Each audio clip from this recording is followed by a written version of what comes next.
এগুলা দেখেন সুন্দর মতো বামে বসে আছে, দেখছেন? এগুলা হইতেছে মূলত চোর, এগুলা চোর কবুতর। তো এটা কবুতরের জন্য বিশেষ একটা শরবত। তো আসসালামু আলাইকুম দর্শকবৃন্দ, কি অবস্থা সবার, কেমন আছেন আপনারা? আপনাদের সবাইকে আমার নতুন একটা ভিডিওতে স্বাগতম। দর্শকবৃন্দ, খুব বেশি গরম পড়ছে এবং এই গরমের মধ্যে কবুতরের বিশেষ কিছু যত্ন যদি আমরা না নেই, আমাদের কবুতরগুলোর কিন্তু খুব কষ্ট হয়ে যাবে সার্ভাইভ করা। কারণ এতদিন আসলে বৃষ্টি মাখা একটা আবহাওয়া ছিল, ম্যাক্সিমাম টাইম দেখা যায় বৃষ্টি হয়েছে। এখন কিন্তু বৃষ্টিটা টোটাল স্টপ হয়ে গেছে। হ্যাঁ, যেমন দেখেন এই কবুতরগুলাকে কিন্তু আজকে আমরা বাইরে ছাড়ছিলাম। হ্যাঁ, কবুতরগুলাকে বাইরে ছাড়ছিলাম। বেশ কিছু কবুতর এখানে আকাশে প্রচুর চিল আছে এখন, যে কারণে বারবার এই কবুতরগুলাকে উড়াই দিছে। কবুতরগুলা বারবার উঠছে, তো উড়ার কারণে ওরা ক্লান্ত হয়েছে। যেই কবুতরগুলা ক্লান্ত হয়েছে এই কবুতরগুলা কিন্তু আপনার দেখা যায় ঢুকে গেছে, আমাদের ধাপড়ির ভিতরে ঢুকে গেছে। আর যেই সব কবুতর ক্লান্ত হয় নাই, মানে বদমাইশ কবুতর যেগুলা, এগুলা দেখেন সুন্দর মতো বামে বসে আছে, দেখছেন?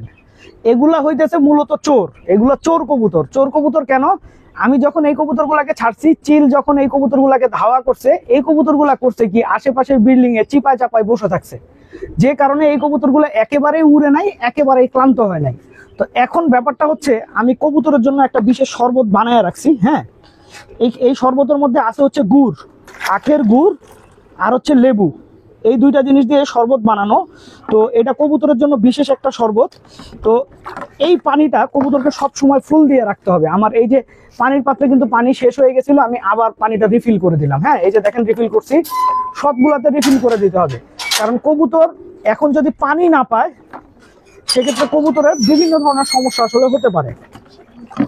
এই সময় আমাদের অনেকের কবুতর দেখবেন হুটহাট টাল কাঁপনি হয়ে যায়। হ্যাঁ, আর কবুতরকে এই মুহূর্তে যদি আপনি টাল কাঁপনি থেকে বাঁচাতে চান, তাহলে অবশ্যই সব সময় পানি দিয়ে রাখতে হবে, কারণ গরম অনেক বেশি। আর গুড়টা সবচেয়ে বেটার। এই যেমন এখানে ফুল পানি আছে, ঠিক আছে? গুড়টা দেওয়ার কিন্তু একটা নিয়ম আছে। আপনারা অবশ্যই বেলা 2টার আগ পর্যন্ত গুড়ের পানি দিতে পারবেন, এরপরে গুড়ের পানিটা না দেওয়াই ভালো। আমাদের অন্য ধাপড়িতে পানির শর্টেজ হয়েছে নাকি এখন আমি দেখবো, দেখা তারপরে পানি দিব। আর সবচাইতে বেশি রিস্কে যে কবুতরগুলো থাকে, সেগুলো হচ্ছে 1 দশকের পাঠা কবুতর। এগুলা কিন্তু সব 1 দশকের পাঠা কবুতর। হ্যাঁ, বাচ্চা কবুতরের রোগ প্রতিরোধ ক্ষমতা সবচাইতে কম। তো যেহেতু বাচ্চা কবুতরের রোগ প্রতিরোধ ক্ষমতা কম, তাই আমাদেরকে অবশ্যই এইসব ব্যাপারে খেয়াল রাখতে হবে এবং ওদের পানিটা একদম 100% ফিল আপ রাখতে হবে। আর আমি কিন্তু আমার বাচ্চা কবুতরগুলোকে আরো কিছুদিন পরে বাইরে ছাড়বো।